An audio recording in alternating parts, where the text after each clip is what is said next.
Internal rotation, PAILs and rails. You're going to need a yoga block. You're going to place a yoga block underneath your head. You're going to make sure that you start in an L-shaped position first. As you start in an L shape, you're going to simply hike your hips back and create a V position. As you hike your hips back, creating a V position, what we want to do is we want to create space around this area here for your body to go into the stretch.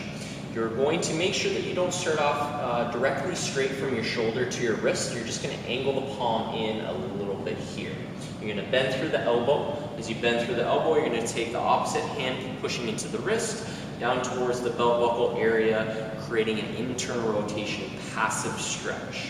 Now we want to make sure that the shoulders stack, making sure that we pin the scapula down, not allowing the shoulder to hike up here. You want to make sure that the shoulder blade is down, hiking over top, stacking over top, placing the top hand on the bottom hand, finding your passive stretch without any coupling from your scapula and your GH joint. You're going to hold passively for in around 2 minutes, focusing on diaphragmatic breathing.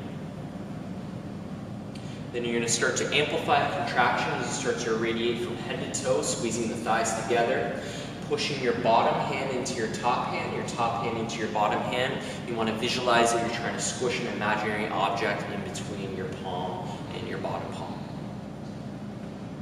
You're going to hold in and around 10 to 15 seconds. You're going to take that PAILs tissue, turning it into a rails tissue, trying to reverse the contraction, pulling the bottom hand away from the top hand, using your own body to actively achieve the range of motion without assistance of the top hand. You're going to hold in and around for 10 to 15 seconds, making sure that you irradiate through the whole body, not allowing the radiation to leak.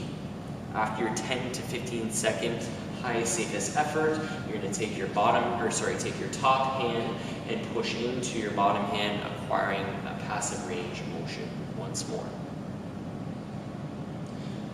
PAILs tissue, you start to push the bottom hand into the top hand, amplifying a contraction there. Rails tissue is you try to actively pull your internally rotated shoulder down towards the ground, not using assistance, and not allowing the shoulder to couple as it hikes up, so not allowing that motion to happen.